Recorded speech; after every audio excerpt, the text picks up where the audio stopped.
Okay, good morning, good afternoon, good evening, depending on the time that you're going to watch this video lecture.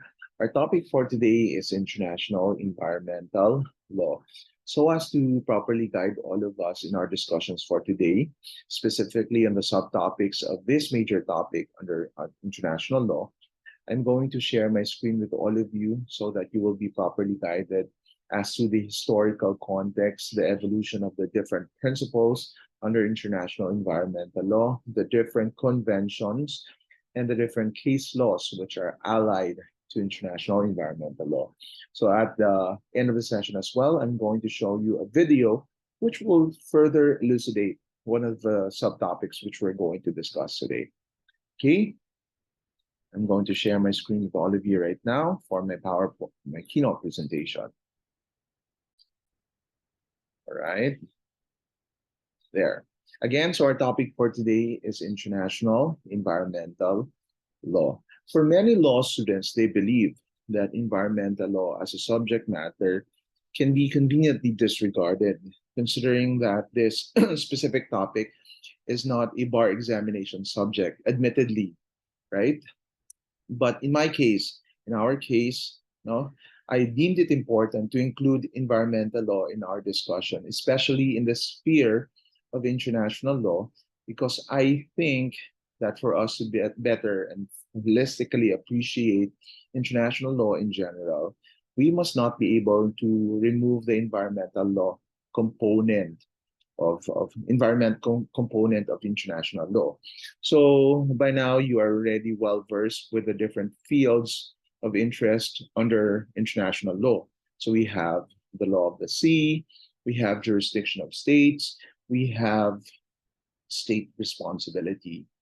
And without us knowing, or you already know, no, these fields of interest actually do touch upon the concept of environmental law. So let's take as an example the law of the sea. When we talk about the law of the sea, we cannot just conveniently remove the aspect of the environment from the law itself. We must be able to note that the inspiration behind the creation of the different conventions regarding the law of the sea were all prompted because of the increasing concern by the legal community in order to protect the natural resources, especially when we look into the provisions of the UNCLOS number 3, which was introduced in 1982. Many of the provisions here are all geared towards the protection of the marine environment. Specifically, if we look into the provisions concerning the EEZ, right, or the continental shelf, the provisions or the specific articles covered by the EEZ and the continental shelf, many of which deal with the maximum, at the same time, optimum use of the natural resources, whether they be found in the water column or those attached to the seabed and under the subsoil. And also there are portions in the UNCLOS whereby the international legal community agreed that straddling stocks or highly migratory species stocks must be preserved at all times. So these specific articles under the UNCLOS are recognitions of the need to protect the natural environment. So when we talk about jurisdiction, we're talking about the jurisdiction of the state over its territorial seas, over its airspace, over the outer space. And how better can the state make use and enjoy of its airspace if the air that is being enjoyed by all of us is already polluted, right? If the outer space or the area which is already covered by the outer space is already depleted because of human activities, introduce or causing detrimental effects to the outer space, no. So also in the field of state responsibility, if human activities would cause transboundary effects, these activities would then give rise to state liability, uh, especially to the country which is responsible for causing such transboundary effect or transboundary damage. Sige. So let's go into the historical context, the evolution of international environmental law. Okay, so it wasn't until the second half of the 20th century, or specifically in 1972, when the international legal community started to realize the need to protect and to preserve the natural environment. It was all thanks to one country, and that country is Sweden. No, historically, if you remember, in 1972, it was still at the height of the Cold War. Remember that Cold War happened immediately in the aftermath, no, of the Second World War, wherein states were divided. Major players in the international community were divided based on their ideologies. We have the Western world, we have the Western countries, and we have the Eastern Bloc, no, which were socialist and communist, no, in terms of ideology. Now, there were countries such as Sweden, which occupied neutral positions. Now, Sweden, wanting to bring the parties together to the bargaining table and talk about perhaps their differences, albeit a little bit tacitly, no, indirectly, suggested before the UN General Assembly that why not the international legal community should talk about transboundary concerns brought about by pollution. So it was a ploy, the way I look at it, it was a ploy on the part of Sweden in order to encourage the warring ideological parties to come together and to talk about the matter. So Sweden suggested that they should be able to come up with a code of conduct or set of principles that will embody, the ideals of the global community in terms of its way moving forward and how it's going to deal with the natural environment. Um, Good thing, no? The initial efforts of Sweden was able to bear fruit. The two parties and those neutrals and the developing countries were able to discuss a lot of the principles, a lot of agreements during the conference. And this specific conference was named as the UN Conference on Human Environment. Unfortunately, towards the end, no, of this conference, when it was already at the time when votes had to be made, the Eastern Bloc, was a little bit adamant, in giving its consent to the agreements and to the declarations, because apparently it was, I think, Eastern Germany, was not allowed to participate and to vote into to the declarations or to the agreements, thereby causing the Eastern Bloc to pull out from the conference. Nevertheless, the UN conference and the declarations proposed were able to push through, with the votes and the consent of the remaining participants during this conference. However, before the declarations, before the principles were adopted, aside from the warring ideological parties between the democratic countries and the communist countries, there was also a clear divide as well, but not in terms of ideologies, but the divide was based on the economic standing. So there was a divide between the developed countries and the developing countries. The prime movers for the developing countries were these three countries, as you can see on your screen right now: India, Pakistan, and Brazil. They were all in a common unison voice saying that whatever declarations or agreements to be arrived at, by the parties to the UN conference must not be to the detriment of the interests of the developing countries, because many of the developing countries found the principles as espoused by many developed countries as limiting the capacity of the developing countries to become more economically viable.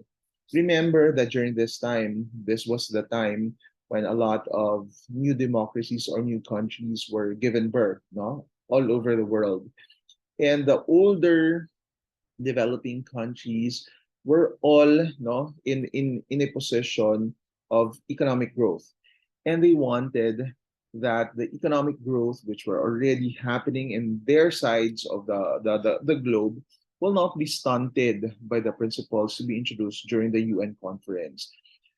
Many of these principles, to their view, are geared against their interest. That's why before they gave their go signal, their consent, give away their consent to the principles and the declarations, they wanted that there should be a balance between their economic growth as well as the protection of the environment.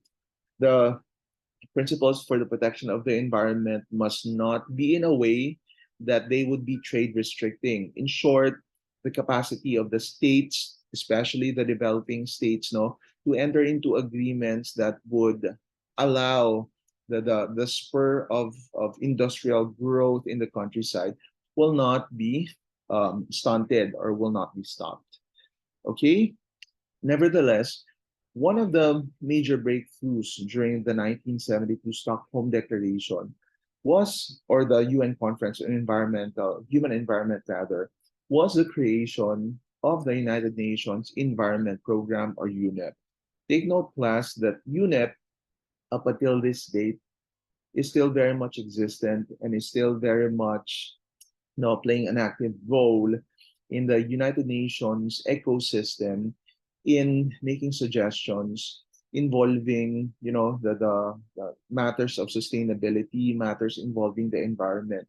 So this UNEP was created to provide technical support now based on scientific evidence to the United Nations organs. So for example, if the United Nations General Assembly is confronted with a matter that touches upon issues concerning the protection of the environment, it is UNEP that is consulted by the UN General Assembly to provide the UN General Assembly with the technical knowledge and expertise to guide them in coming up with a very reasonable, with a very prudent decision or recommendation.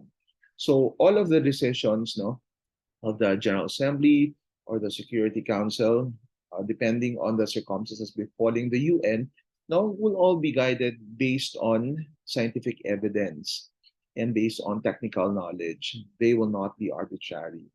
Okay, so this is one of the good things that was able to be introduced during the 1972 Stockholm Declaration. Okay, moving along. Okay, so the 1972 Stockholm Declaration was able to introduce and adopt 26 principles. Okay, and some of these principles, which we're going to talk about today, have already found their way, in the realm of international law in general. Mean to say that many of these principles, although non-binding at first blush, have already become, forming part of international customary law, which we will discuss later on. Okay, some of the major thrusts of the 1972 Stockholm Declaration is the awareness that the world we are living in is a finite world. It is a recognition that everything that we have here in this space, in this side of the planet, all have their limits. And some of these resources that we have, once used, once depleted, will be forever gone. So this awareness, on the part of the states, moved the international legal community to make sure that whatever undertakings that they will have in the future will all be guided with an understanding and with a responsibility that, the undertakings or endeavors must be always with a commitment not to deplete whatever finite resources that we have. Okay? So what also, what one other thing, that impelled the legal community, individual states, to agree on the declarations was the idea that environmental issues are actually global issues. Mean to say that while there was a recognition that states are sovereign within their territorial borders, if activities found within their territorial boundaries do or cause harm to other jurisdictions or other states, this matter is not merely a domestic concern or a domestic matter that can be solely solved by the state itself, but it is a matter which should be brought to the attention of the international legal community as a whole. In short, especially on matters dealing with pollution, transnational, transcontinental, intercontinental, these matters are not just internal matters, but these are global matters which should be talked about, no? Which should be negotiated by all states concerned, even not states concerned, no? By other countries which may not be affected, but in one way or another, in the distant future, will be affected by the activities. Okay, this is also in consonance with the third one about state sovereignty. There is a recognition that within the borders of the states are free to do whatever they want to do. So this is actually a compromise, no, between the developing countries and the developed countries. That no, the developed countries do not have the free hand or do not have the upper hand in telling the developing countries on what to do in terms of their economic decisions or political decisions. There is an awareness that developing countries, much like the developed countries, have a say in their progress. So while there was a recognition of state sovereignty, there was also recognition that with this sovereignty, with this jurisdiction, with this absolute power, no, there is a concomitant responsibility that this power or jurisdiction must be exercised in a judicious way, in a responsible way. And no, failure to observe this responsibility will incur international state responsibility. But take note that as of 1972, there was still no mechanism as to, well, holding states responsible for their environmental wrongdoings. At that time, no, that all the member states of the UN conference all wanted to do was to set up a list of its aspirations as embodied in the declarations. Now, as decades passed, no, countries became bolder. We will later on realize, no, that these mere aspirations, no, have indeed evolved through time and have become more solid, more forceful policies, which are already binding on the part of UN member states. Okay, so apart from the 26 principles included in the Stockholm Declaration, there were also 109 recommendations, specific recommendations. But one criticism about the principles and the recommendations introduced during the 1972 Stockholm Declaration was that many legal scholars and political scientists view these principles and recommendations as mere hortatory statements, mere policy statements without any legal and binding effect. No? So in short, these are just statements, set of wants, desires, aspirations of the whole legal community, nothing that would hold the erring states responsible. But as I mentioned earlier, notwithstanding the legal forcefulness or the cogency of these statements, these have soon found themselves in the realm of international customary law. A little bit backtrack of our discussions for public international law. We already know that declarations, recommendations by the UN General Assembly do not have the force and effect of the law. However, these constitute the subjective element of an international custom, which is the opinio juris. Now, if coupled with the existence of state practice, consistent, uniform, no, observed by specially affected countries. No, this will, through time, no, solidify and crystallize into international customs. And true enough, many of these declarations have already found or their way into the realm of customary international law, which were upheld by the different international tribunals. We will discuss more of these later on. Okay. Okay, so I'm going to look into the particulars of the different principles adopted under the 1972 Stockholm Declaration. Okay, so first one is that there was a recognition that human right, no, must be upheld at all times. That the right and access to whatever that ordinary human beings must be able to get access to must be safeguarded by the member states of this particular UN conference. In short, when we talk about human rights, we talk about access to food, access to better education, access to healthier lifestyle, access to water, no? Access to political rights, no? And what have you. So, in talking about human rights, the UN Stockholm Declaration mentioned about how the international legal community from that time onwards frowned upon policies involving apartheid and colonialism. Now, when we talk about apartheid, no, if you're already through with IHL, you already know this concept. But if you know this concept from your readings, well and good. But for the benefit of those who are not aware of what it is, no, it is a social standing classification which was more popularly known and observed in South Africa. People were segregated based on their social class, social status, and the color of their skin.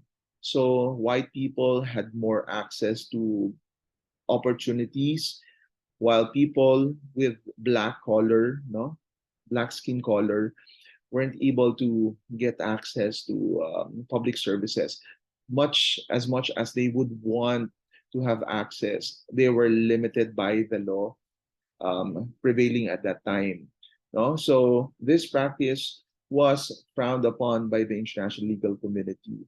What else? Colonialism was condemned.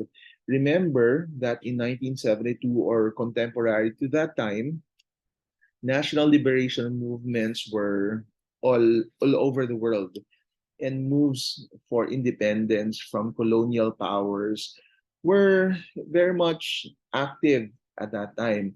A lot of African countries have already declared their independence from their foreign colonizers, much like what was happening in South America, as well as in different areas in Asia.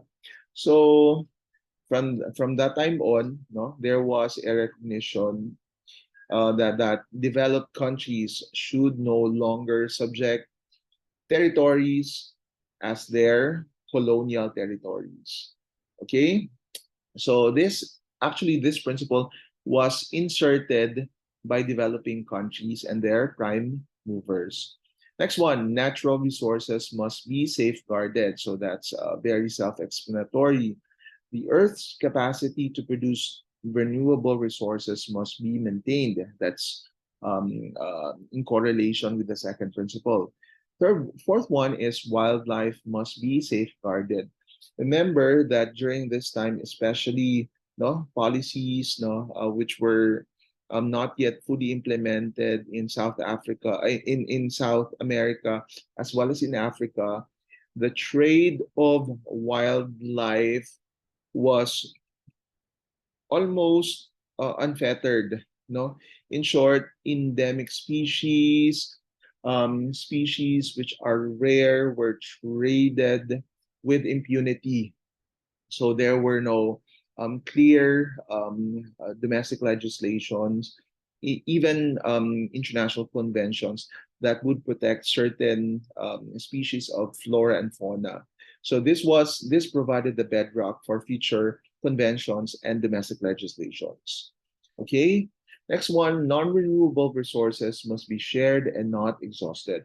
And what are examples of non-renewable resources? We have oil, coal, natural gas, and nuclear energy. You can see that on your screen right now. Why are they non-renewable? Because once they're used, they're forever lost. So when we talk about non-renewable resources, they can be lumped into, well, nuclear energy. We have fossil fuel. Okay. Other principles, no, about damaging oceanic pollution must be prevented. Science and technology must be used to improve the environment. Environmental education is essential. And one very particular thing that I would like to emphasize is the second bullet. No, developing countries therefore need assistance, because while the developing countries were asserting their independence and sovereignty, there is also an awareness and a recognition that many of these developing countries were struck with poverty.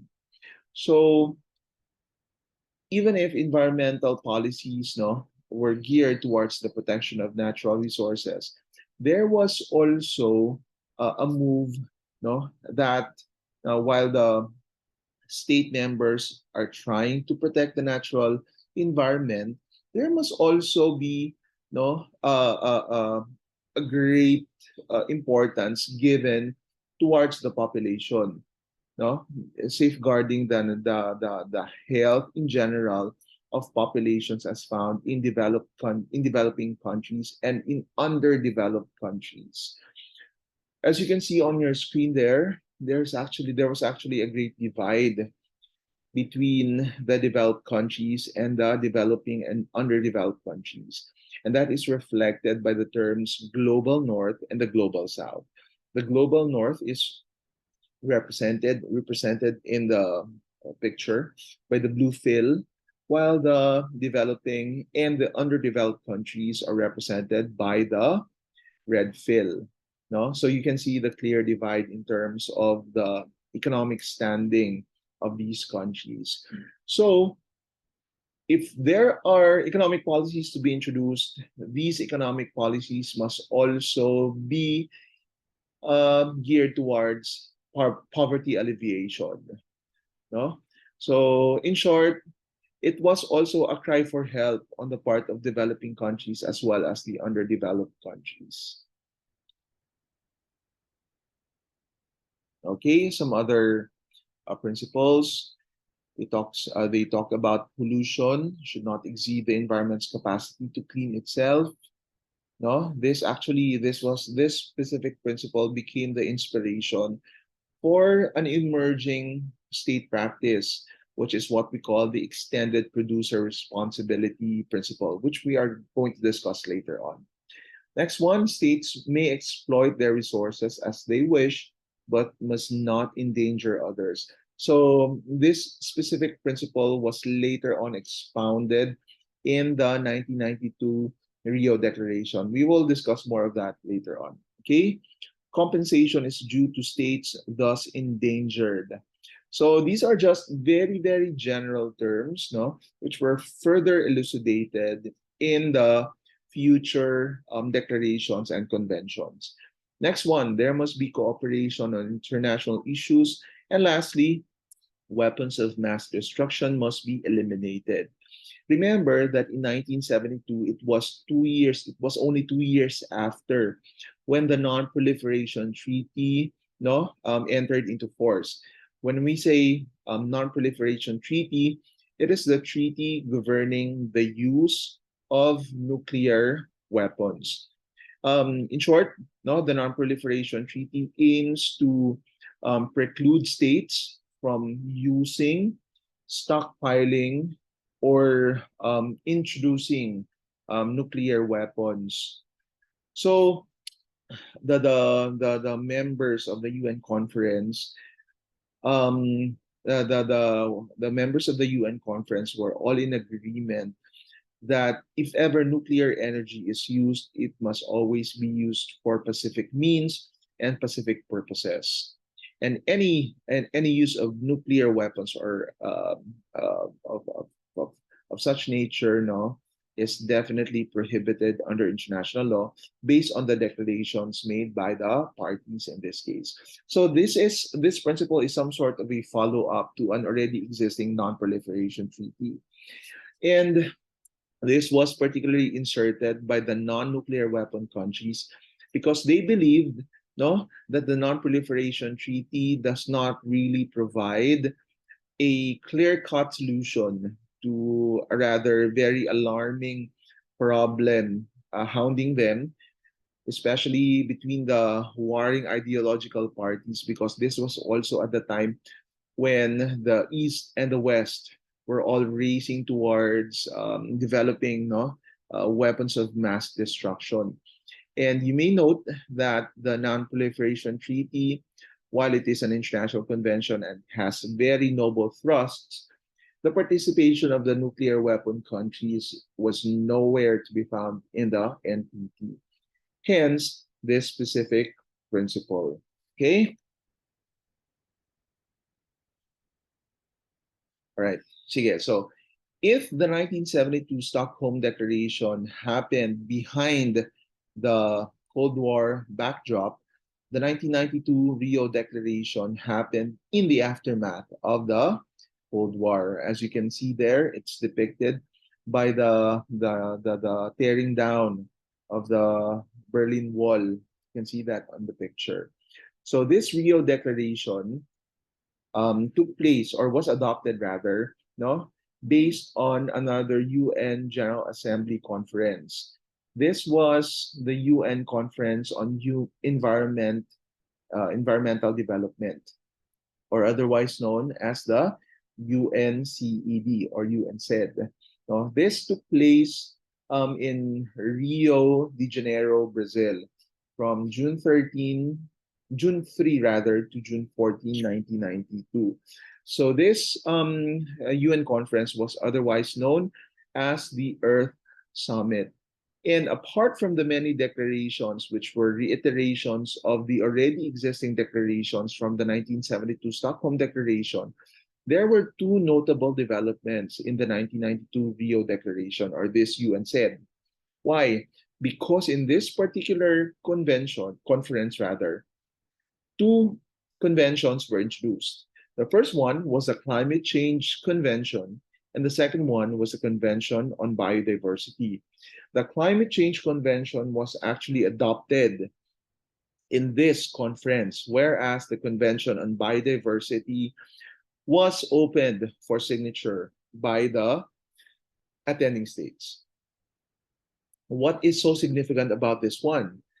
It means that as early as 1992, there was already a recognition on the part of the states in the states in the international legal community that climate change is not a hoax. It is not a urban legend. In fact, it is supported by science.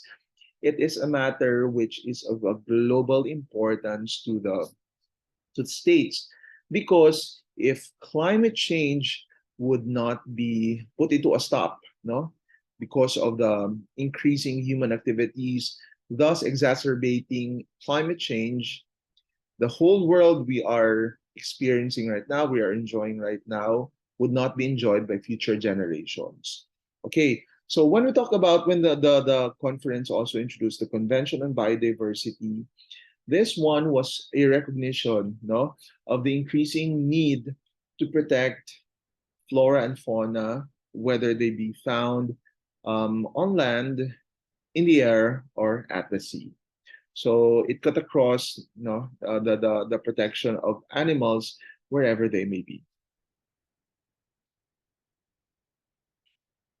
Okay, so if in the 1972 Stockholm Declaration, many of the Eastern Bloc countries did not participate and did not sign the declaration, it was a 180-degree turnaround insofar as the 1992 Rio Declaration is concerned. Why? Because many of them have already signed this particular declaration.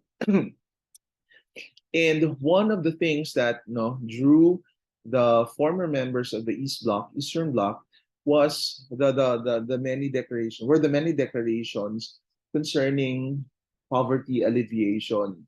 It is a no-brainer that many of, well, Eastern European countries were stricken with poverty, especially in areas such as Moldova, Romania, no, and what have you.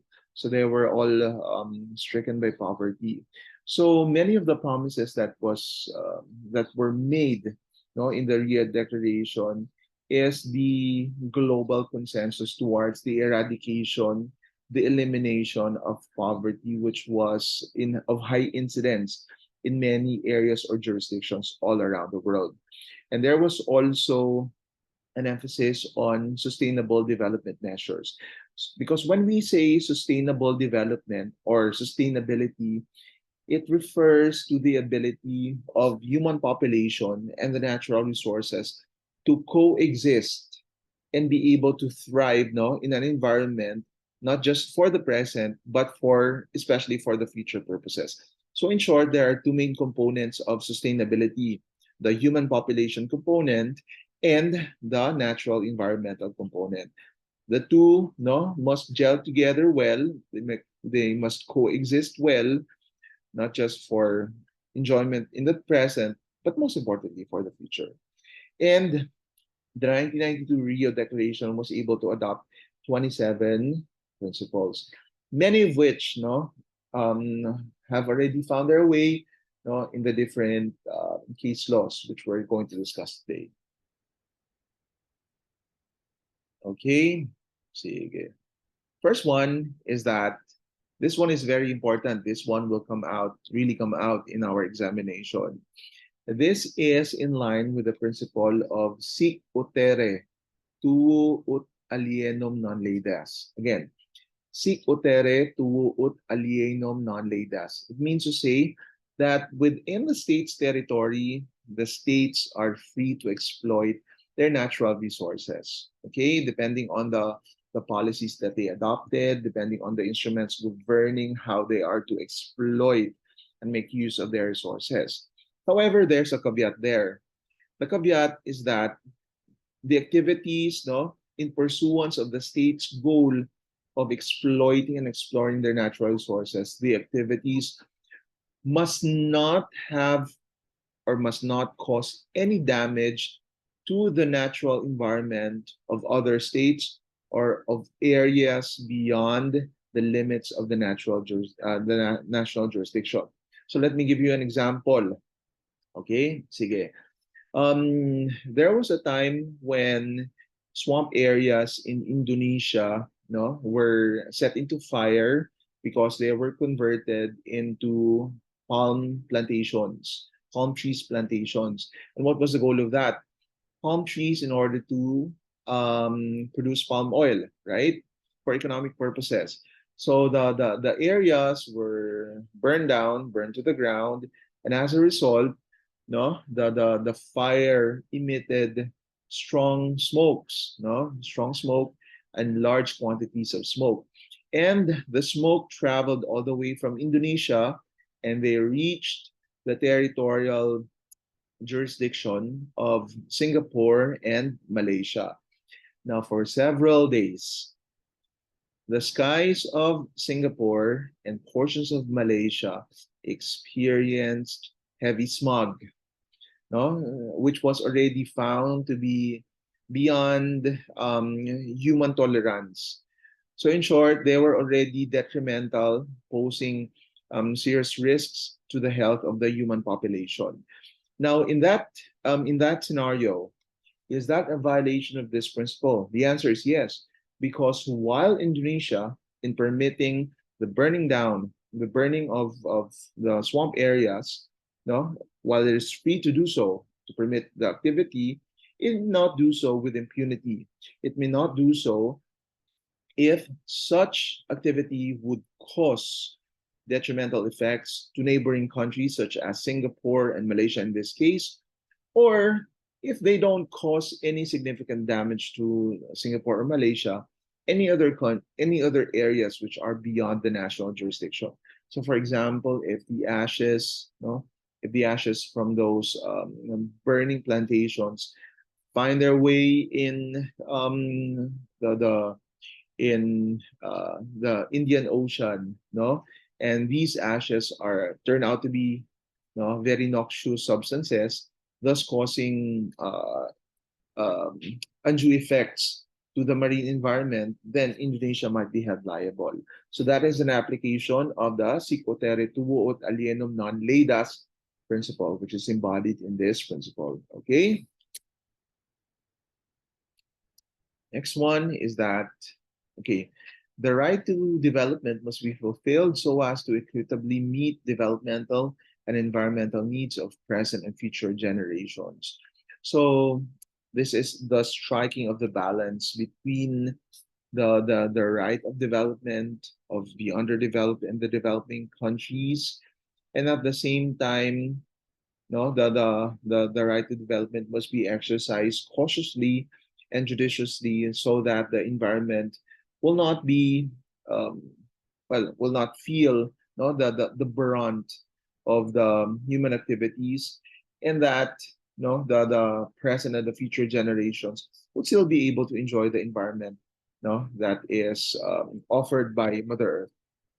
Okay, sige.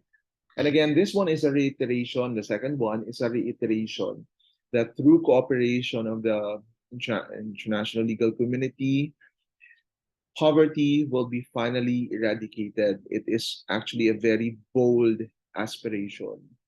But through efforts towards sustainable development and other economic policies, it was hoped, no, in this specific declaration that poverty, if not totally eradicated, would be mitigated, no, in the years and in the decades to come.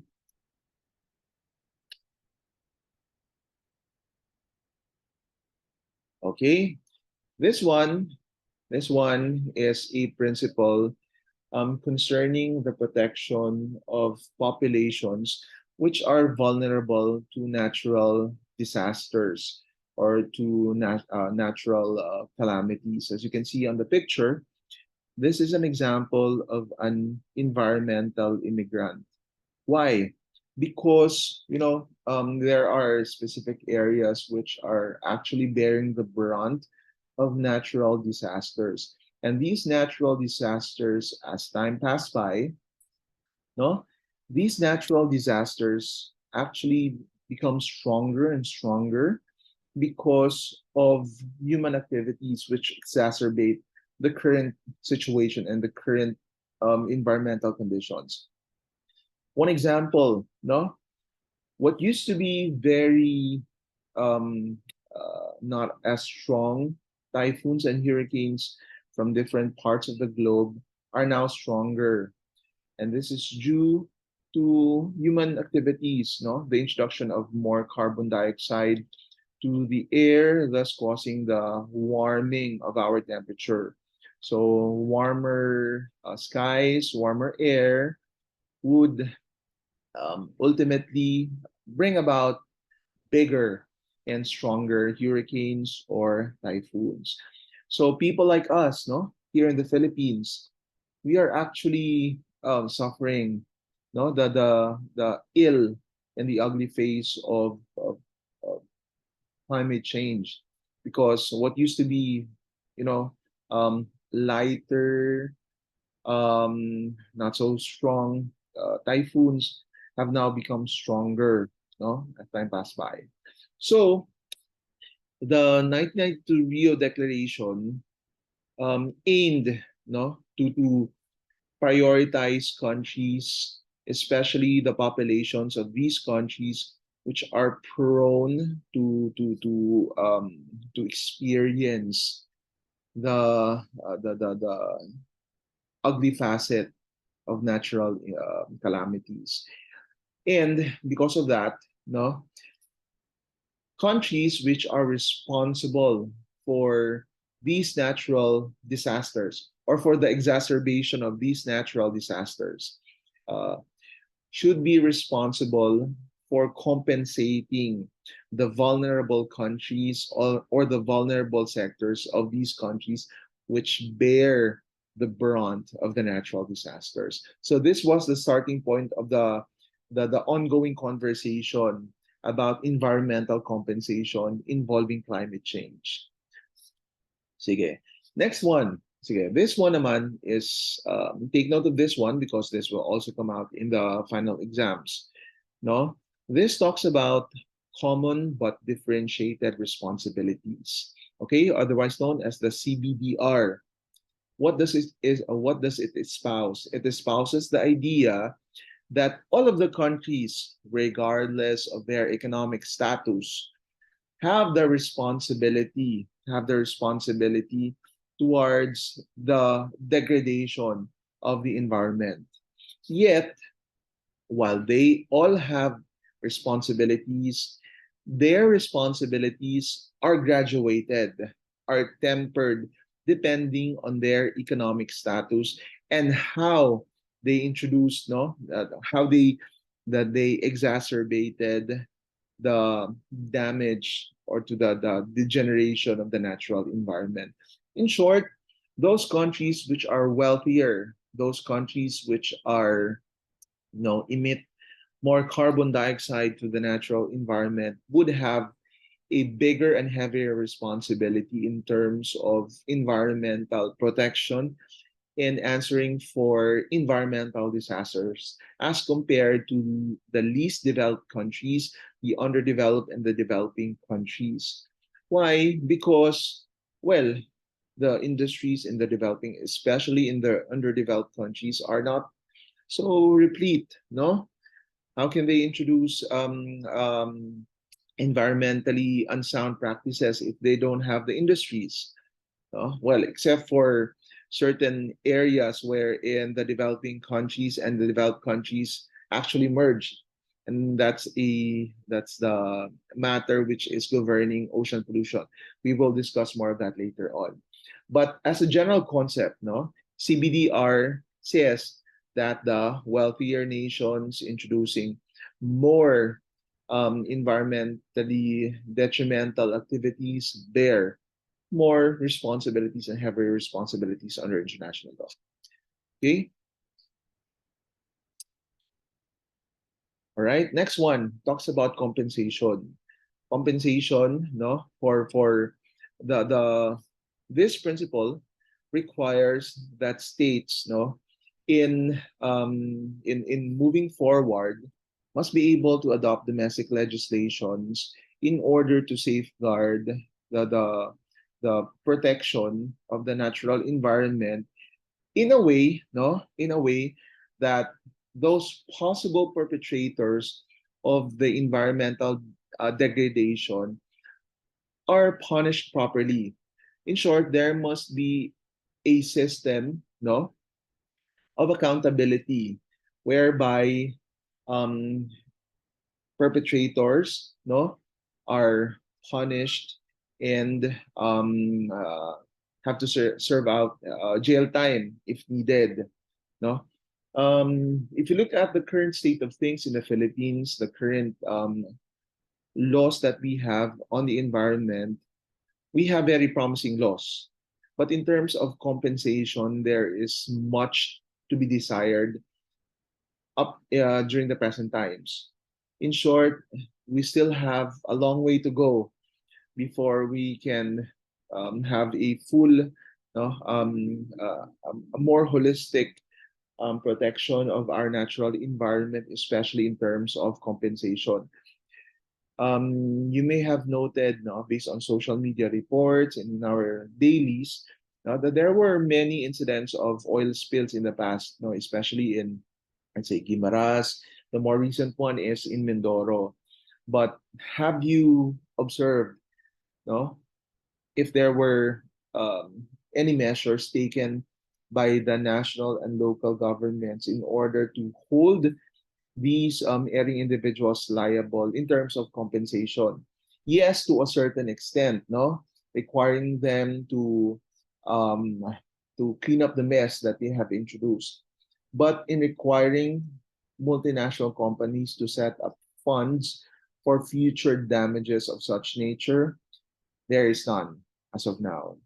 So if you're working for, let's say, any of our national legislators, this move might be a good way of introducing, well, more protections to our environment. Okay, next one is also a very important principle. Okay, so again, this will also come out in the end terms. And when I say important, it is very important because this was emphasized in the southern bluefin tuna case. Okay, so this principle is what we call the precautionary approach. Okay? Sige.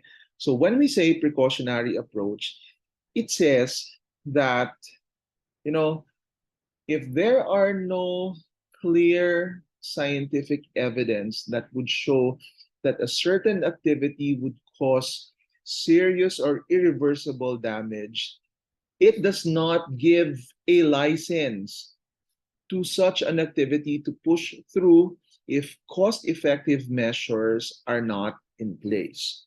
Again, if a certain human activity would cause serious damage to the natural environment, but such damage is not backed as of the present by clear empirical data, the human activity should not be given a green light if no proper measures for the possible mitigation of the effects are not observed or not in place. Sige, let me give you an example. Sige, in the realm of our oceans, okay? Sige. In the Antarctic Ocean, whales are abundant.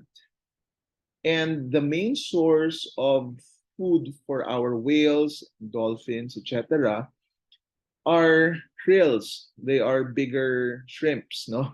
In our layman's understanding. Okay. But also krills are also a staple food in many areas all over the world. That's why humans are competing with dolphins and whales for krills.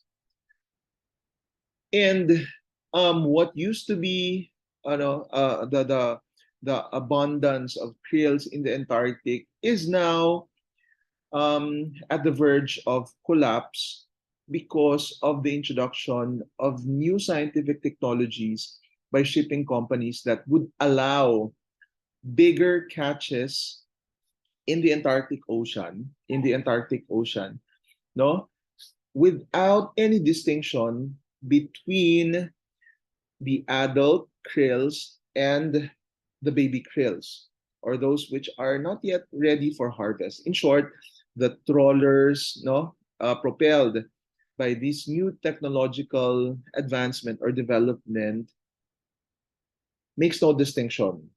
In short, there's a possibility that even the younger krills will be depleted. As such, as a consequence, the population of the krills in the future is not guaranteed. Question: applying the precautionary principle. Applying the precautionary principle. Okay? Question: can the shipping companies, which are allowed by governments, do so or say so that they can actually harvest krills rather, using their trawlers, if they're going to say na there's actually no scientific evidence as of the present that the new technology that we have will cause tremendous depletion to the krill population in the future. They're saying, Greenpeace International, other countries which are interested in our operations, you cannot tell us to stop because you do not have science to back your claims. You cannot tell us to stop and to desist from further using our technology. Can the multinational companies, the shipping companies, do so without incurring any liability under international law? The answer is no. Why? Because such sweeping claim of the ships, no, the shipping industry, no, has no legal basis at all. Because under international law, what is required is that if such an activity would pose a serious detrimental effect to the natural environment, the lack of scientific evidence as of the present will not give a go signal to such an activity to go ahead, no, to go ahead without incurring any legal repercussions.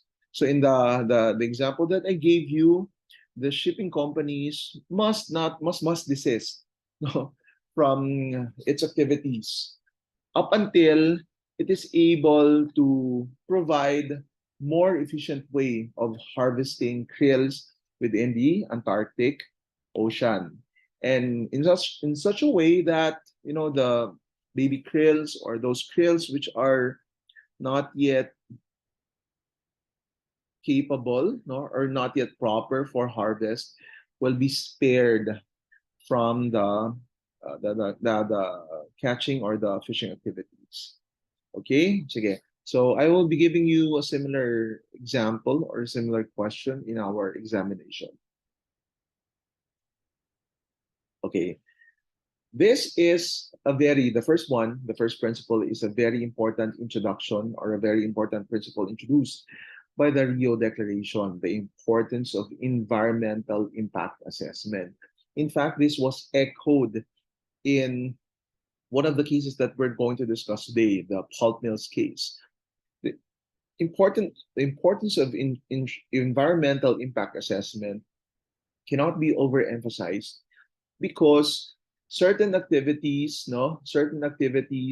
within the state's boundaries might have transboundary effect to other countries or areas beyond the national jurisdiction of the state. So this environmental impact assessment actually goes hand in hand with the principle of sico terre tuo ut alienum non ledas. In short, before the human conduct will take place, the activity will be given a green light by the government, no, there must be a prior environmental assessment. What are the parameters of an EIA? We will discuss that later on in the pulp mills case. Okay, and also in the pulp mills case, the second principle was also mentioned. So as early as 1992, there was already the emergence of opinio juris. No? So all of these were just mere declarations, but eventually they ripened into customs as upheld by the ICJ. Okay, prior and timely notification means to say that whenever an activity would have a transboundary impact, transboundary damage was foreseeable, no, the country which is responsible must have timely notified the country to be likely affected, and not just prior information, but also there should be consultation, prior consultation. It is not a necessity, no, that before an activity would push through, the consultation between the parties concerned must bear fruit, that there must be an agreement.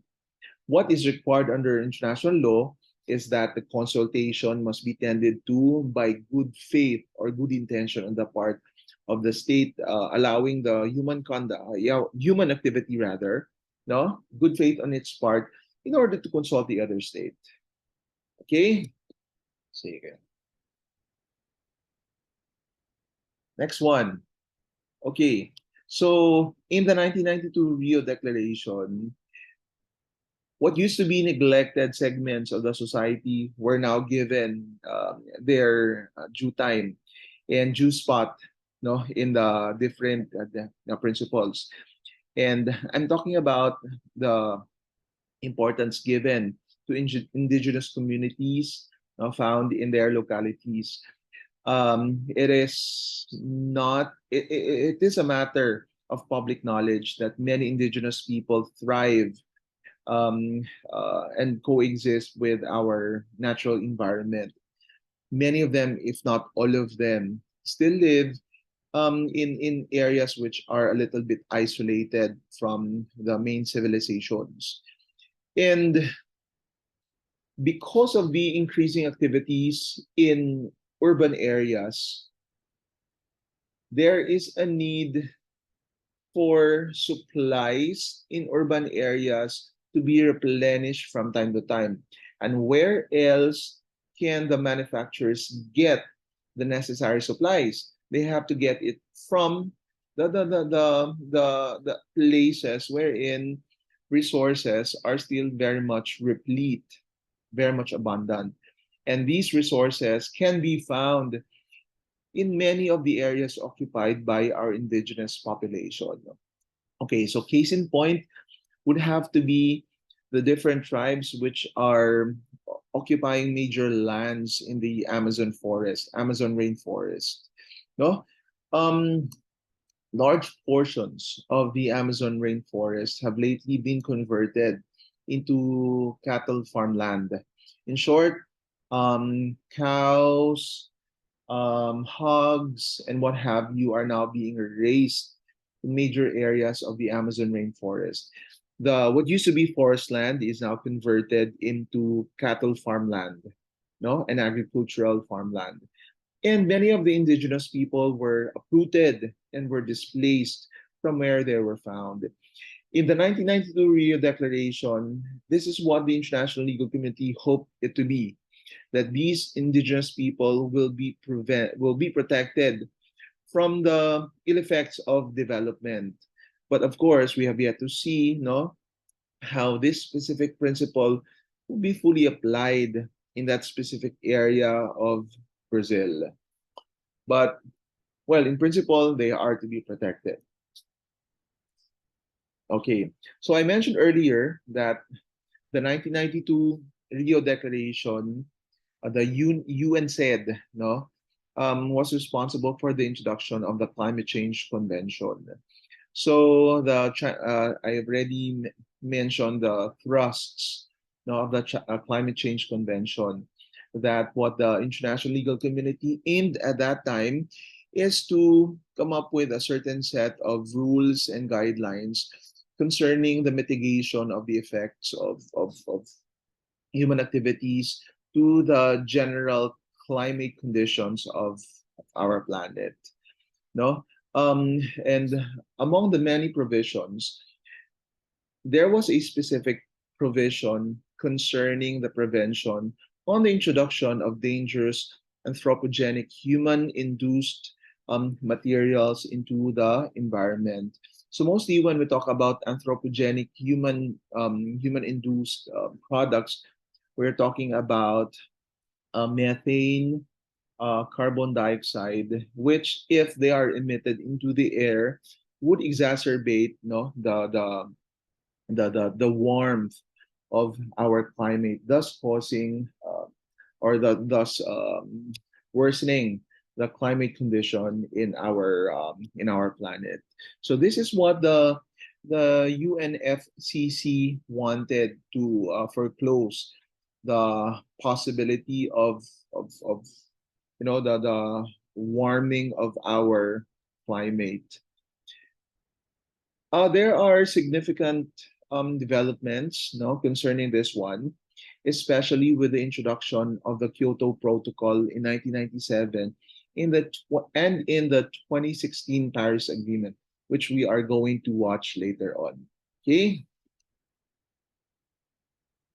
Sige. So the 1997 Kyoto Protocol talks about, the talks about the greenhouse effect, greenhouse effect, and talks about still climate change in general. But this time around, the focus is on the reduction of human-made carbon dioxide emissions. No, so if in the general UNFCCC, the focus is rather general in character. This time around, the Kyoto Protocol was zeroing in on human activities causing more carbon dioxide emissions into the air. And also in this Kyoto Protocol, it was able to embody the CBDR, which was found in the 1992 Rio Declaration. It emphasizes that since major industries found in developing countries are responsible for the emission of greenhouse gases and carbon dioxide into the air, these developed countries are to be held responsible for whatever environmental degradation that is brought about by climate change. So that's how important the 1997 Kyoto Protocol is. Okay, this time around, we're talking about the 2016 Paris Agreement.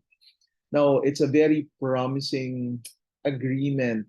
It holds very promising um, ideologies and plans, no, in order to deter the further degradation of our natural environment, which is brought about by the problems, by the climate change, which is currently hounding the world right now. So, what is the main goal of the Paris Agreement?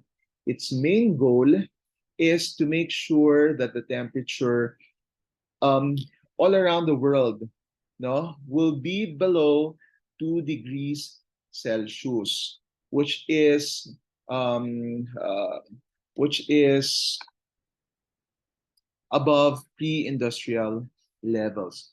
Let me just pause for a while. I will just um, get my charger.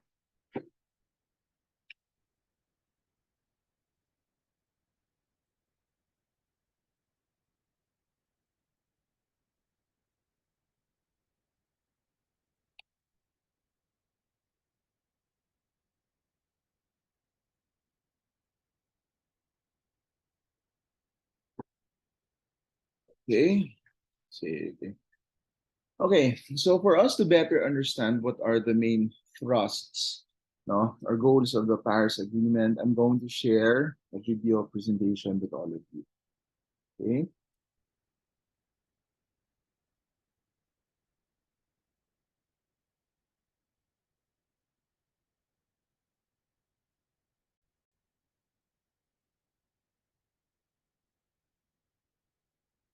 Let's talk about climate change. People are calling it the crisis of our time, and it is. Climate change. Climate change. Climate Changes. Climate change.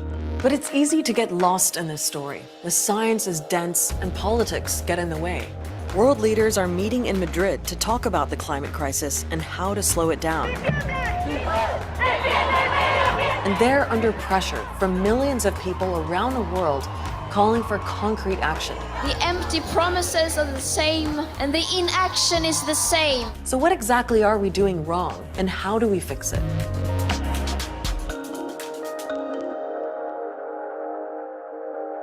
We're going to kick this off with some basic science, so bear with me, because this is important. Look at this graph. These are the levels of carbon dioxide in our atmosphere over hundreds of thousands of years. But this spike in carbon dioxide at the very end, that took off during the Industrial Revolution. We started breaking CO2 records in 1950, and we haven't stopped since. Why? Well, scientists say there's a 95% chance that human activity is the cause. We've been burning more and more fossil fuels like oil and coal, which release CO2, to power our homes, factories, airplanes, and cars. There's also a lot more of us. The global population has tripled in the past 70 years. And we're consuming more products from animals that release another pollutant called methane. So all those gases are released into the air, and when sunlight gets into the Earth's atmosphere, some of the heat gets trapped and the planet gets warmer. That's why they call it the greenhouse effect. But the concern is not that the Earth is getting warmer. It's that it's happening far too quickly. But it's actually the warmest temperature on Earth since the last ice age, since 10,000 years ago. The UN says that right now, our world is about 1 degree hotter than pre-industrial times. That's around the year 1800, which is okay. In fact, the UN says if we warm by 1.5 degrees before the end of the century, we should be fine. The UN even says 2 degrees would probably be all right. But again, the problem is speed, because right now we're on track to hit 1.5 degrees in only 10 years. And if we don't slow that warming down, it could mean catastrophe within my lifetime, and maybe yours too. And we're already getting a taste.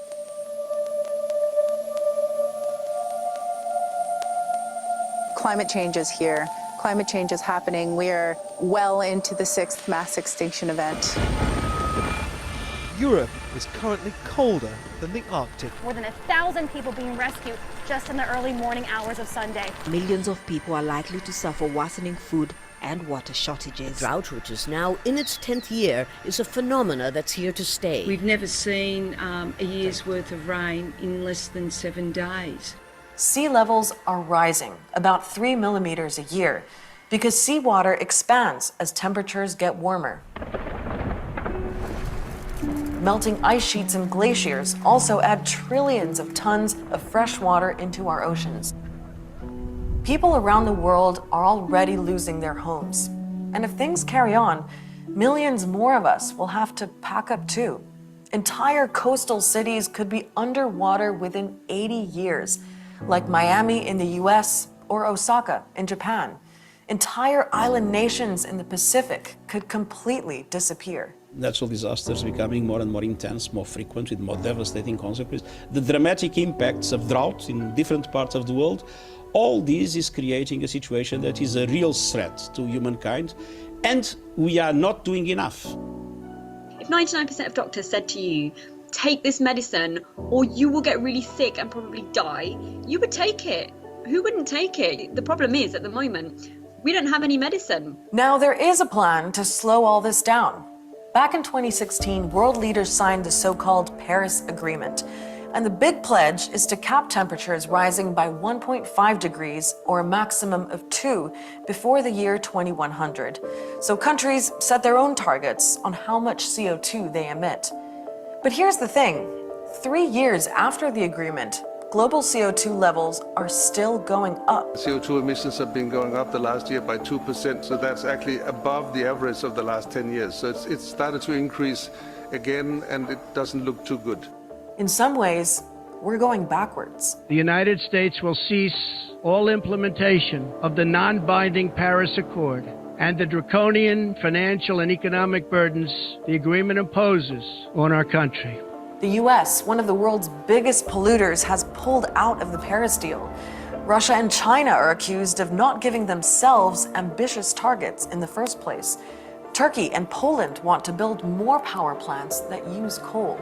And then there's the skeptics. It's a political decision that there is man-made global warming. Forced the computer models to say, human influence, CO2 and other stuff. The ground-based temperature data has been massaged to show an increase, but the satellite data shows no increase. On the other hand, there is positive momentum. There's more awareness, and some countries are making progress. India, Morocco, and the Gambia have massive renewable energy projects.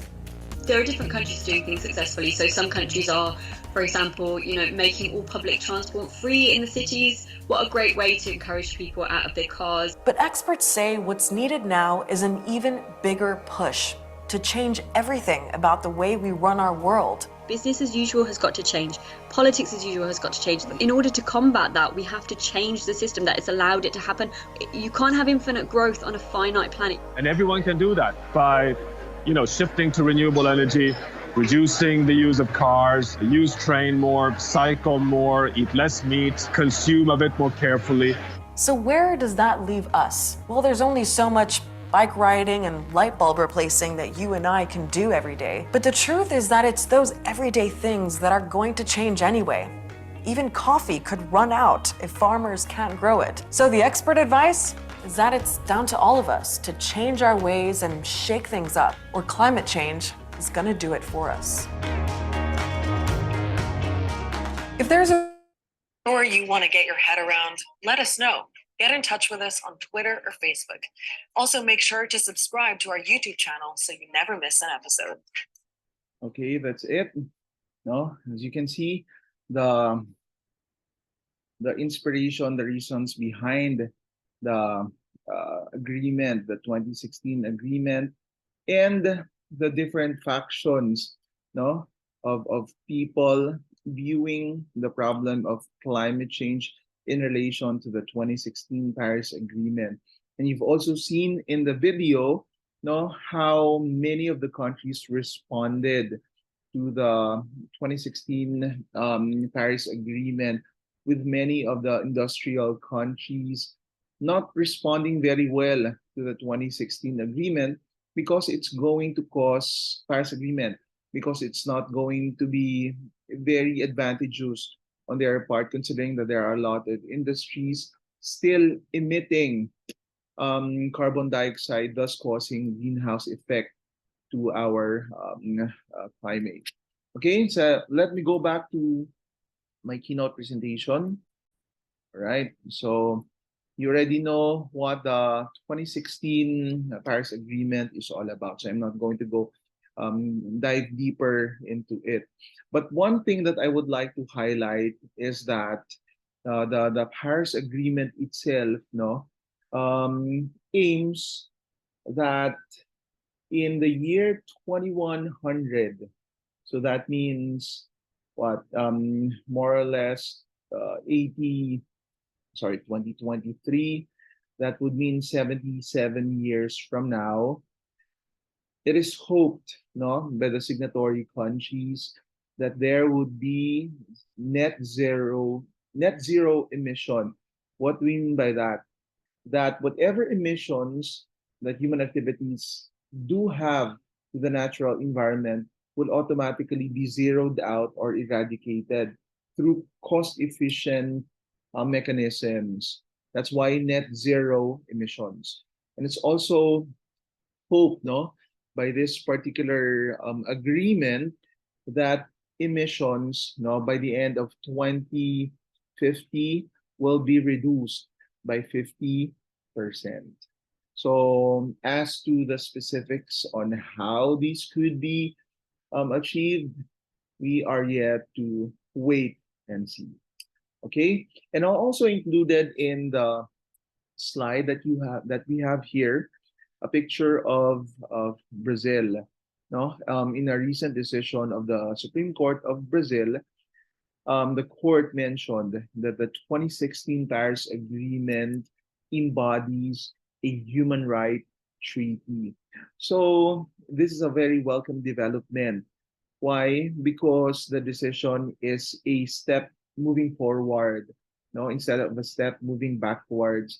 I hope that our government would also be, our Supreme Court would be also very active when it comes to that, no? Especially in terms of recognizing the importance of the environment. Of course, we already have the Oposa versus Factoran, but much more development in terms of decisions and legislations will be very much appreciated. Okay, let's now go into emerging principles of international law, no, involving the environment. The first one is the prevention principle. Now, the prevention principle aims to put a stop to the introduction of pollution into different bodies of water, into the air. It aims to regulate the use of materials which would induce pollution. So an example of which is the use of pesticides. A lot of pesticides, although introduced into the soil, do actually find themselves in our streams, in our different water systems, and even in the air. So that is one of the goals of the prevention principle. Now, a very prominent convention involving the prevention principle is what is known as the Basel Convention on the Control of Transboundary Movements of Hazardous Waste and their Disposals. So this was enacted in 1989. It entered into force shortly after that. What was the inspiration behind the Basel Convention? The inspiration of which is the Kian Sea accident or KNC incident rather, which took place in Pennsylvania. So the KNC incident involved a certain ship which was responsible of dumping garbage and other materials into the Kian Sea. Well, Kian Sea is actually a sea with sea which is within the territorial jurisdiction of Haiti. So that incident stirred a lot of controversies, no, because of course the ship responsible was of U.S. origin. It was flying the flag of U.S. So by reason of such an incident, countries banded together and agreed on this particular convention, the Basel Convention. Note that the Basel Convention has 194 countries as signatory countries. However, the United States of America is not a signatory to it. So by now you can see who are the notorious countries in terms of lip service. No, the U.S. being not a signatory to this particular convention. Well, the main goal of the Basel Convention is to make sure that garbages, no, or hazardous waste from one country are not transported into another state. No, in short, the disposal of hazardous waste must be done, no, by that state alone, except, no, if the transferring of the hazardous waste can be done in an environmentally sound manner, and if the state of export, no, the state of export has the ability to process the hazardous waste in an environmentally sound manner. Okay, the export of hazardous waste from a signatory state to a non-signatory state is prohibited under the Basel Convention. So therefore, no, any movement of hazardous waste from the United States of America, if ever if the ship finds its way in international waters or in the territorial waters of signatory states to the Basel Convention, such ship can be confiscated, can be arrested for violating the Basel Convention because the hazardous waste emanated from a non-signatory state, which is the United States of America. However, it's subject to further qualifications. No, the non-signatory state may do so, no, if there are underlying agreements of such nature which are similar to the provisions of the Basel Convention. But that's it, no? That's the main goal thrust of the Basel Convention. I also included here a picture showing the highest ocean plastic waste polluters by country.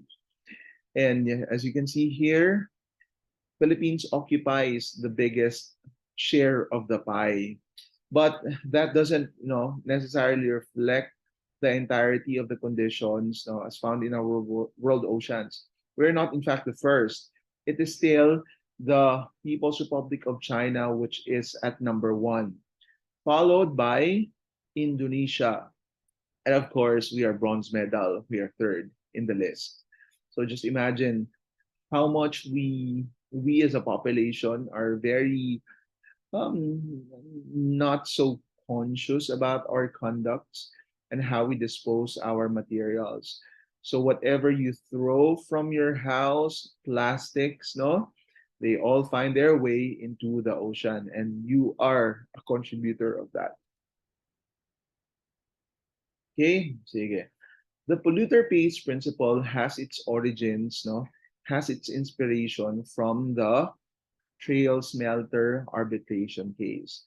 It basically says, no, that the manufacturer or the area of origin of a pollutant causing transboundary hazardous effects to another place, no, shall pay for whatever deleterious effects which take place, no, in a certain area or locality. So case in point would be the Trail Smelter arbitration case. And as I mentioned earlier, no, there is an emerging state practice or an idea, no, concerning which is correlated to the polluter pays principle, and this is the EPR, or the extended producer's responsibility. Extended producer responsibility. It basically says that the producer of a certain material is responsible not just from the time that it is introduced into the public for consumption, but also up to the time that it is disposed. That's why a lot of the new industries right now engaged in the production of plastics make sure that the plastics that they produce are biodegradable. Otherwise, they would be held liable based on the polluter pays principle, because once the plastics are disposed by the consumers, plastics take a while before they get fully decomposed, sometimes forever, right? If my science is correct. That's why, based on the EPR, the producer must make sure that the products they introduce into the market are also properly and environmentally disposed. Integration principle, okay? It requires that the environmental principles and policies must always be factored into whenever governmental decisions are taken.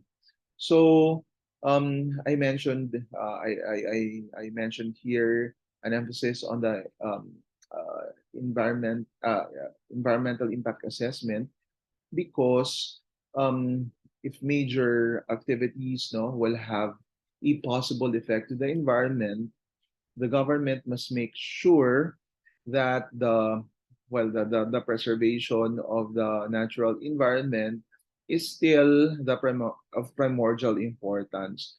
Otherwise, no, a lot of industrial activities, a lot of human activities will be given a go signal without heedless of the possible effects to the natural environment. That's why it is called integration principle, because environmental principles must be integrated into the decision-making processes of our governmental officials. Okay, this one is public participation principle. I included this one because this was mentioned also in the pulp mills case. No, pulp mills case, because there was a suggestion made by Argentina that Uruguay should be held liable because the public was not consulted before the pulp mills were erected, no, near the river Uruguay. The Argentina claimed that Uruguay did not obtain the prior consent of the population living within the vicinity of the pulp mills before the pulp mills were constructed.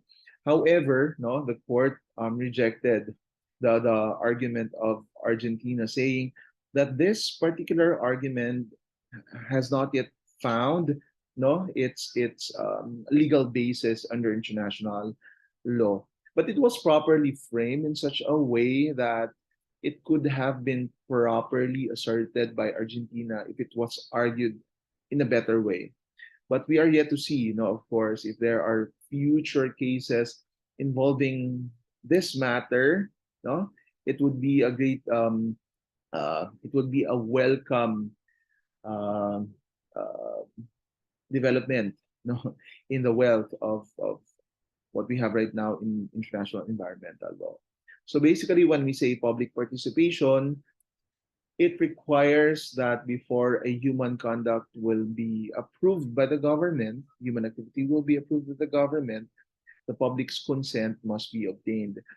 I think in the context of the Philippines, especially in the local governments, certain activities, before they are given go signal, it is required that the population living in the area must be consulted first. and that there must be an approval coming from the people. Otherwise, the activity will be deemed unlawful, illegal under the domestic law. Okay? Okay, now we're down to the case laws. Okay, I've already mentioned the trail smelter arbitration in, I think, the polluter pays principle. I will not look into the facts of the case because I believe that I already discussed this case when we discussed the concept of jurisdiction involving um, objective territoriality principle. But anyway, no, I'm going to gloss over certain facts which are very important to our discussion for today. Now, there were the Trail smelter was in operation in Trail, British Columbia from 1932 up until 1937. Now, there were complaints that the noxious gases coming from the smelting the factories, no, have caused detrimental effects into into Washington, into the state of Washington, which is a state in the United States of America. There were burns of vegetables, crops, trees, etc., which allegedly were brought about by the noxious gases, no, noxious substances which were emitted from the trail smelters. Now, there was a complaint, no, filed by the United States of America against the smelting company, and it was taken up by Canada for itself. So it was a case between United States of America and Canada. Now, this was the very first international case, no, wherein the issue of environmental law was put into light, no, and many of the initial facts and issues surrounding the case, which were not otherwise dealt in the main decision of this particular case, have found their way in subsequent cases which were adjudged by the ITLOS, by the PCA, and in the ICJ, some of which we're going to discuss later on. But what is so prominent about this case is the introduction of three things. First one is the concept of the polluter pays principle, which I've already mentioned, that the origin of the pollution, no, must pay for or is saddled with the responsibility to pay for whatever damages which are emanating from a human activity. No? Okay. Second one is the concept of sic utere tu ut alienum non ledas. As you may have noted, no, the origin of the damage all started from the territory of Canada, but the ill effects were felt in the territory of the United States of America. It means to say that it's an actual application. This case is an actual application of the sic utere principle. No, the activities within the state's territorial boundaries must not cause transboundary harm or damage to the other state, to another state. Otherwise, state responsibility would be incurred. Okay? Sige. Another one is the concept of transboundary harm. So this is going more into the elements of transboundary harm. Okay, so this case, no, based on a discussion, provided for the elements of transboundary harm, which is used, no, in many of the cases which were brought before the ITLOS and the ICJ, involving activities which are allegedly, no,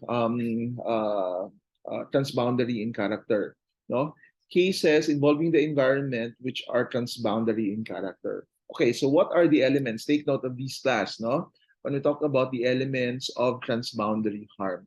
First one is that there must be a physical relationship between the activity and the damage. So in short, there must be a correlation between such an activity, in this case, the smeltering company, no, and the damage, and that is, no, in this particular case, the damage which was seen on the trees, the crops, the vegetables, and on the soil found in the state of Washington. The second element is that there must be human causation. It means to say that the activity must not be brought about by force majeure or by acts of God. The resulting damage brought about by a physical activity must be human induced. In short, it is caused by people like us. So in this case, of course, it's a no-brainer. It's because of the smelting company.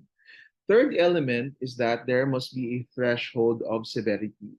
So when we say threshold of severity, the damage must not be minimal in nature, minuscule in nature. It must be severe. It must be palpable. It must be serious.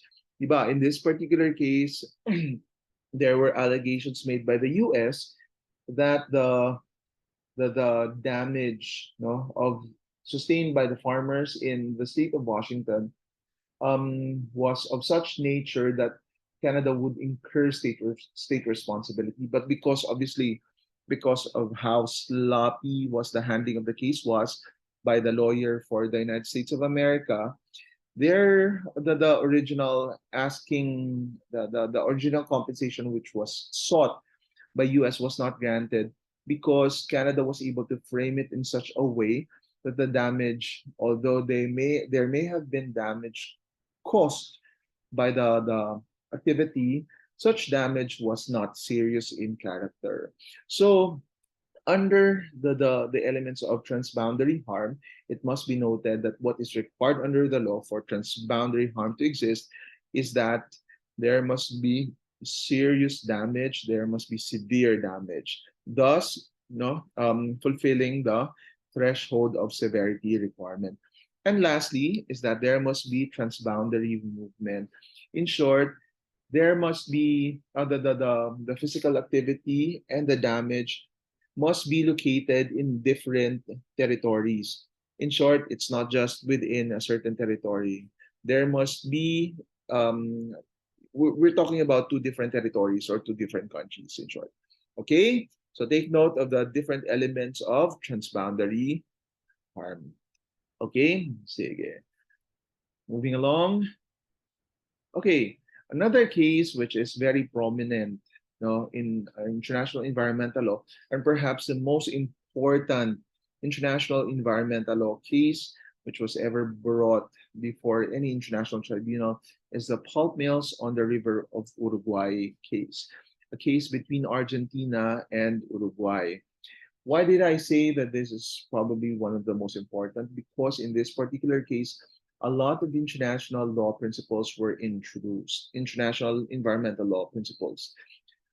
This is also the very case wherein what used to be very unpopular draft articles of the ILC, the draft articles on transboundary harm, was used by the ICJ in disposing of the case. Okay, so some of the facts of the case: Argentina here claimed that Uruguay was liable under international law, specifically its conventional obligation, for having permitted the construction of certain pulp mills which were adjacent to the river Uruguay. Now, Argentina was claiming that it was in violation of the 1975 statute signed between them, the 1975 statute being the agreement concerning the conservation, the exploitation, and the management of the river of Uruguay. Now remember that this is an international water course. This is a shared national resource. Why? Because the river is straddling between two countries. In short, whatever activities that might be introduced by one country affecting the river might have more or less an effect to the other country, the riparian, the bank, the banks of the other country. Okay, so because of the pulp mills, Argentina here alleged many things. First one is that Uruguay was liable for not having followed its procedural obligations and at the same time its substantive obligations under the convention and under international law. But in this particular case, what is very special, no? In terms, I'm not going to go over the other facts, no, the other facts, but I'm going to go directly into the principles which were introduced in this case. Firstly, in terms of the procedural aspect, the court here stated that Uruguay was in violation of its obligations for not having observed the procedural requirements under the 1975 statute. Uruguay knew that when it gave a go signal to the construction of the pulp mills, the possible effects of the pulp mills into the river was very much foreseen. As such, there is a possibility of transboundary harm. So before the construction of the pulp mills, Uruguay was required by the 1975 statute to inform CARU. CARU, I think, is the administrative body overseeing the operations of the operations and the implementation of the 1975 statute. It says here that in the decision that Uruguay should have first informed CARU, should have first informed Argentina before giving green light to the pulp mills construction and operations. So aside from prior information, there must also be consent. Even if the consent is not obtained, at least there was knowledge and there was good faith negotiations. And aside from that, the court here emphasized on the need for an environmental impact assessment, or EIA. The court said that the environmental impact assessment is solely at the discretion of the domestic, the state itself.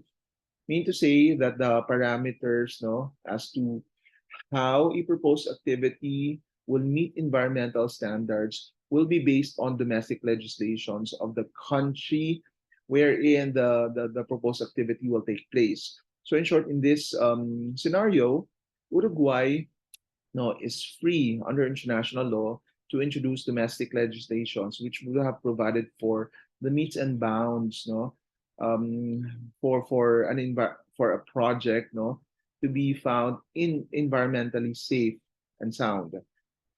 So in this case, the court said that the EIA is lacking because it did not take into account the nature and the gravity of the activity which was proposed to be undertaken, and at the same time, it did not make use of alternative sites for the construction of the pulp mills.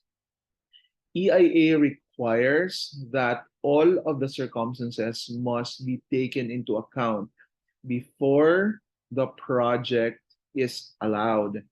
If there are other venues or other areas wherein the activity can be done very much far away from the shared natural resource, the alternative should have been taken.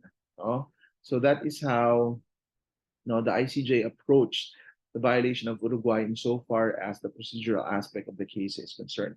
But insofar as the substantive aspect of the case, Argentina wasn't able to fully establish the required evidence, conclusive evidence, in order to hold Uruguay liable, because there was an allegation that the pulp mills introduced noxious substances, thus damaging the ecosystem of the river Uruguay. The court, while it's not a trier of facts, but the court saw that based on the evidence preferred to the court, they were insufficient to prove or to establish liability insofar as the substantive aspect of the case is concerned. Okay, what else did I forget? I think that's it insofar as this case is concerned. Okay, let's now go into another case. This time around, this is a case involving Ireland, the Republic of Ireland, and the United Kingdom. Now, United Kingdom allowed the construction and the operation of MOX plant. So it's a plant, which processes carbon dioxide and another type of gas and convert it into mixed oxide. That's why it's called MOX or MOX plant. No, and there were pieces of evidence pointing to the fact that the emissions coming from the MOX plant, have found their way into the Irish Sea. Now, the Irish Sea is a shared natural resource between the United Kingdom and the Republic of Ireland. So Ireland here complained, invoking the provisions of UNCLOS. So the case was brought before the International Tribunal for the Law of the Sea, and Ireland wanted United Kingdom to desist from its activities, giving or allowing the operations of the MOX plant. The case was initially registered, in its docket, and Ireland wanted to obtain provisional remedies from ITLOS. As a consequence, ITLOS found it had prima facie jurisdiction to try the case, and at the same time, it required United Kingdom to desist from its activities. It also required Ireland to enter into negotiations enter into conciliation and settlement agreements in order to foreclose the possibility of introducing, further noxious substances into the Irish Sea. So the case ended, with a provisional measure in favor of Ireland. So as you can see here, the principles as found in the order granting the provisional measure was more or less the same as that of pulp mills, wherein a shared natural resource is at the focal point of the debate between two countries, and that whether the initial response of international tribunals is for the alleged erring state to desist from its activities. Okay? Sige. Okay, this case, this was adjudged by the international, let me just recall. Okay, I think this was also adjudged by the International Tribunal for the Law of the Sea. The case involved Australia, New Zealand against Japan. Now, we are talking about two conventions here. First is the UNCLOS, and the second one is the 1993 convention entered into by the three countries. This convention talks about the exploitation, the conservation, and the preservation of southern bluefin tuna stock and populations found in the Antarctic Ocean as well as in the South Indian Ocean. Now, notwithstanding the existence of the convention between the three countries, Japan conducted alleged experimental fishing of southern bluefin tuna, beyond what was allowed under the convention.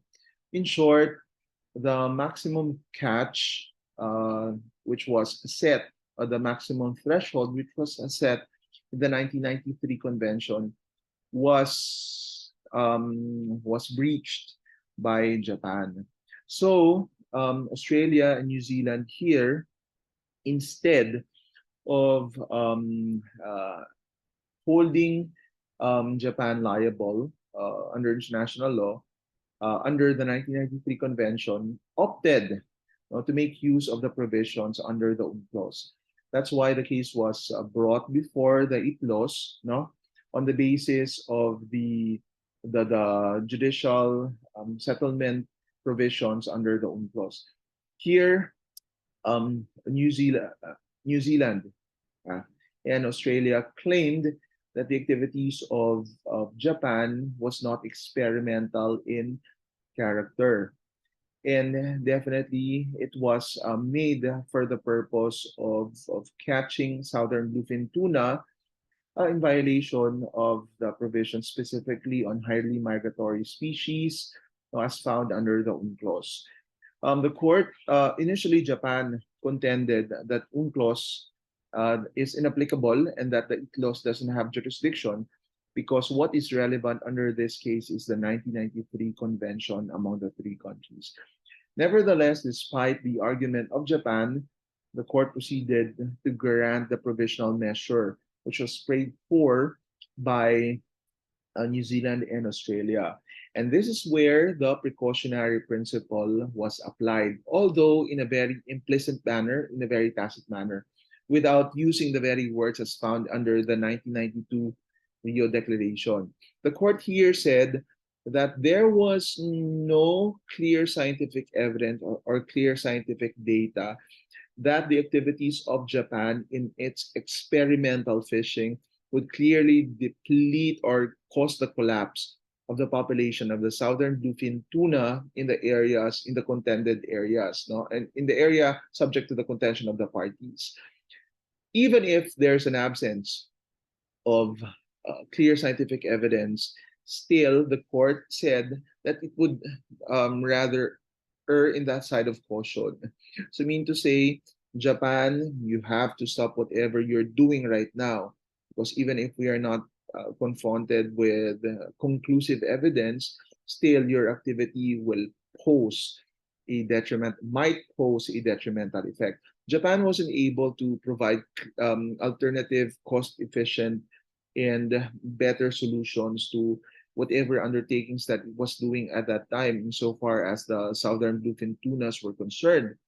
And the court here said that because of that, no, you cannot do so. So you are to stop whatever you're doing. So here, no, the ITLOS was able to apply the precautionary principle. Hence, the provisional measure which was sought by New Zealand and Australia were granted. However, I think subsequently, the case was refiled by Australia and New Zealand before the ICSID, the International Convention for the Settlement of International Disputes, because apparently Japan did not follow the directive of the ITLOS. However, I think the ICSID dismissed the case and found that that New Zealand and Australia weren't able to clearly establish the jurisdiction of the ICSID, and that the two countries invoked the wrong provisions of the law. In short, Japan got off the hook.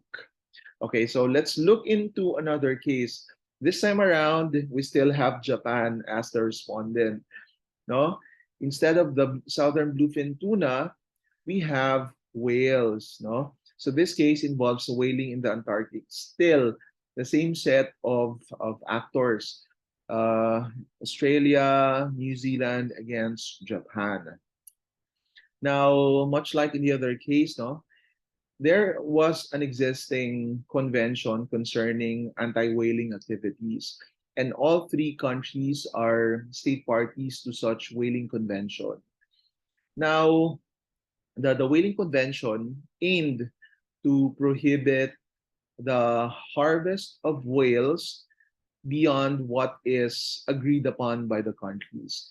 Apparently, Japan, no, did not follow what was agreed upon under the convention, and instead proceeded to conduct whaling activities pursuant to its JARPA-2 program. Now, JARPA-2 was, according to Australia and New Zealand, no, was introduced, no, under the guise of experimentation. In short, Japan, using JARPA-2, said that the killing and the taking of the whales was pursuant to scientific experiments. Now here, of course, the court said that it is not prepared to define what is a scientific experiment. because that is obviously beyond its scope of power. However, looking at the evidence at hand, which were introduced, no, by Australia and New Zealand, the manner by which the killing were done, which were lethal in character, the magnitude, the number, the ways, the location, and all other allied circumstances all prove that the conduct of Japan was not in any way um, related to scientific experiment. In short, it was all done for whaling activities. That's why the court here said that Japan, you are to desist with whatever you are doing. Luckily, Japan followed the decision of the court, and not until 2 years after, when the former president, former prime minister, gave the go signal once again to resume the whaling activities. Japan redesigned what previously was considered and viewed as by the ICJ as an unlawful undertaking, the JARPA 2. So it assumed a new the project assumed a new name, and the whaling activities resumed once again. But of course, as law students, let's confine ourselves with the decision of this court. Here, the court impliedly again applied the principle of precaution, or the precautionary approach, in saying that Japan wasn't able to fully establish that its activities were pursuant to scientific activities, and since there was no clear scientific evidence, even if there's no clear scientific evidence that the scientific experiment of Japan would cause the collapse of the whaling population, still the conduct must be ceased once and for all. Okay, I think we are done with our discussion on international environmental law. So for our quiz for today, there is actually one question but two sub-questions. Okay, discuss real-life scenarios involving the environment, applying the principles of letter A, common but differentiated responsibility, and letter B, precautionary approach. Again, discuss real-life scenarios involving the environment, applying the principles of letter A, common but differentiated responsibility, and letter B, the precautionary approach. Okay, thank you. And I'm going to see you once again for our next session. Bye-bye. Take care.